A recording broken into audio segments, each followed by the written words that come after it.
जहाज के किस हिस्से में गॉड फॉरबिड अगर हादसा हो जाता है तो आप कितने परसेंट महफूज हैं या कैजुअलिटी रेट कहाँ पे कितना होता है। जनाब सबसे पहले जो आगे वाला हिस्सा होता है जहाज का, अमूमन जब हम फ्लाई करते हैं कहीं भी तो कोशिश होती है यार जल्दी से, जैसे ही हम जहाज के अंदर बोर्डिंग कर रहे हैं शुरू में हमारी सीट हो और जैसे ही जनाब जहाज लैंड करे जल्दी से निकल के बाहर जाए, इमिग्रेशन या जहाँ भी लोकल जा रहे तो निकल के अपने घर को जाए, तो कोशिश होती है कि वहां बैठे। फिर जनाब मिडिल जो एरिया है वो, और फिर दुम आगे वाला जो हिस्सा है 38% वहां पे अमवात का रेट है। अगर जहाज को क्रैश होता है तो 38% वहाँ पे आपके मरने के चांसेस हैं।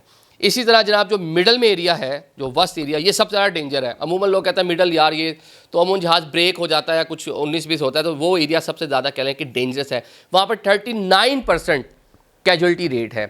आप महफूज कहाँ पे रह सकते हैं, जिसका मैंने भी आपको पहले बता दिया, वो दुम वाला जो एरिया है, जो जहाज़ का बिल्कुल टेल है, एंड है, जहाँ पे हम अवॉइड करते हैं यार पूरे सवारियाँ उतर के जाएंगे फिर हमारी बारी आएगी।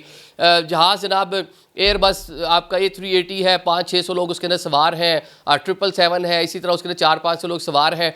यार हमारी तो बारी एंड में आएगी, इमिग्रेशन पे पहुंचेंगे जनाब, वहाँ पे 500 बंदा आपसे आगे खड़ा होगा, बड़ा टाइम लग जाएगा। लेकिन वो टेल वो एरिया है कि जहाँ पे आपके बचने के जो, या जो वहाँ पे कैजुअलिटी रेट है वो वहाँ पे 32% है। वहाँ के आपके बचने के चांस बाकी पूरे जहाज़ में से सबसे ज़्यादा इस एरिया में पाए जाते हैं।